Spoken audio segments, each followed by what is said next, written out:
Hi, back with the Quarantine Read Aloud series. Now we are going to do Chapter 12 of Lauren Tarshis' I Survived the Attack of the Grizzlies, 1967. Chapter 12. I grew up about 100 miles north of here in Canada. My dad and I used to spend lots of time in the woods. One day, when I was 13, my dad and I were headed to our favorite fishing spot.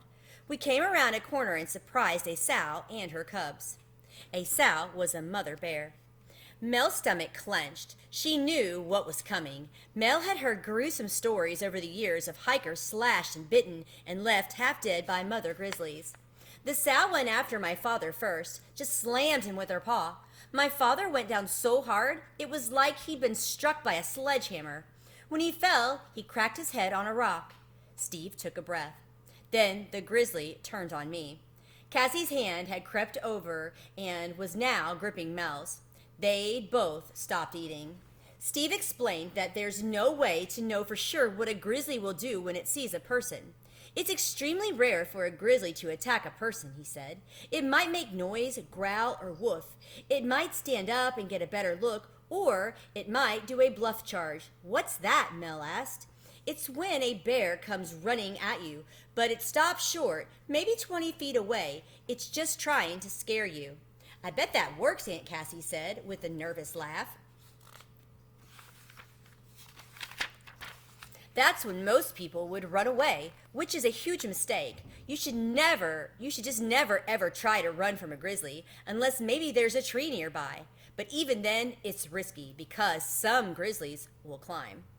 So what should a person do if they think a grizzly is going to attack? Aunt Cassie asked. Drop down and play dead.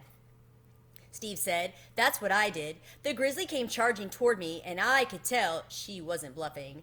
How? Mel asked. She was silent. Her ears were pinned back. She wasn't trying to put on a big, noisy show to scare me. She saw me as a threat to her cubs, and she was going to eliminate that threat. So I dropped down onto my stomach and glued myself to the ground. I clasped my hands behind my neck to protect it. The grizzly slashed my back with her claws. I was lucky I had my pack on, because if it had protected my spine from her bites. Mel cringed. I stayed perfectly still and quiet as she bit and clawed at me. I dug my toes into the dirt so she couldn't flip me. I didn't want her to slash my face or crush my chest. The whole thing was over in less than a minute. When I finally got up, she and the cubs were gone. I was in pretty bad shape. The worst was my leg. She sliced it open with her claw. He pointed at the scar. And my dad. It wasn't the bear that killed him. It was the rock he hit when he fell. Oh, Steve, Cassie said. But there was something else. Something almost worse than losing my father. Men from town went into the woods. They shot the sow and her cubs. And that's the last thing my father would have ever wanted. He loved the wild. He wanted to protect grizzlies. He would have understood that the grizzly was protecting her cubs. There were tracks everywhere. We should have known to stay away. My dad shouldn't have died that day, and those bears shouldn't have died either. I'm so sorry. I asked about that, Mel said. Don't say that, Steve said, reaching over and patting Mel's hand. I didn't have to tell you, but it's good for me to talk about it sometimes. It's never good to keep sadness all bottled up. They all sat there quietly for a moment, and then Steve stood up. He shook his head as if he was waking from a dream. All right, he said. We've got about a mile left to go.